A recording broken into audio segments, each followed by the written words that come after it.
பெராண்டா race banking மற்றும் government தேர்வுகளுக்கான online மற்றும் ஆஃப்லைன் பயிற்சி. மதுரை தெற்கு வாசல் பகுதியில் அதிவேகமாக சென்ற ஆட்டோ ஒன்று பாலப்பணிக்காக தோண்டப்பட்டிருந்த சுமார் 6 அடி பள்ளத்தில் தேங்கியிருந்த மழைநீருக்குள் கவிழ்ந்ததில் ஒரே குடும்பத்தைச் சேர்ந்த 6 பேர் சிக்கிக் கொண்டனர். அங்கிருந்த பொதுமக்கள் துரிதமாக செயல்பட்டதால் 4 வயது சிறுவன் உட்பட 6 பேரும் பத்திரமாக மீட்கப்பட்டனர். ஆட்டோக்காரர் முதல்ல ஒழுங்கா ஓட்டல, அவர் பெரிய தப்பு இருக்கு. தண்ணி தேங்கினா உடனே வந்து சரி பண்ணிட்டு இருக்கணும், பண்ணாம விட்டதுதான் பெரிய தப்பு. அப்படியே ஆட்டோ கவுந்து எல்லாரும் உள்ள விழுந்துட்டோம். பையனா எப்ப முடியுமா? நாங்களா மட்டும் எப்பிட்டோம், அந்த பையனால எப்ப முடியுமா?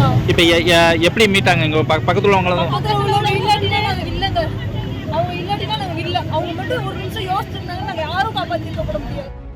நாங்க ரோட்ல வந்துகிட்டு இருந்தோம், இந்த செவுரு இங்க இடிஞ்சிருச்சு போல, அது எங்களுக்கு தெரியல. ஆட்டோக்காரரு ஓவர்டேக் பண்ணி போறேன்னு சொல்லி அதை தாண்டி போறேன்னு சொல்லி பள்ளத்துல உள்ள விட்டு எல்லாரும் சேர்ந்து செத்து பொழைச்சிருக்கோம். இதெல்லாம் வந்து கவர்மெண்ட் இதெல்லாம் பார்க்க கூடாதா? இன்னும் கொஞ்ச நேரத்துல என் பிள்ளை செத்து இருக்கும். நாங்களாம் எப்படி இதெல்லாம் நம்பி வர்றது? இப்படி எல்லாம் கட்டுறாங்கன்னா ஏதாவது பாதுகாப்பு இருக்க வேணாமா?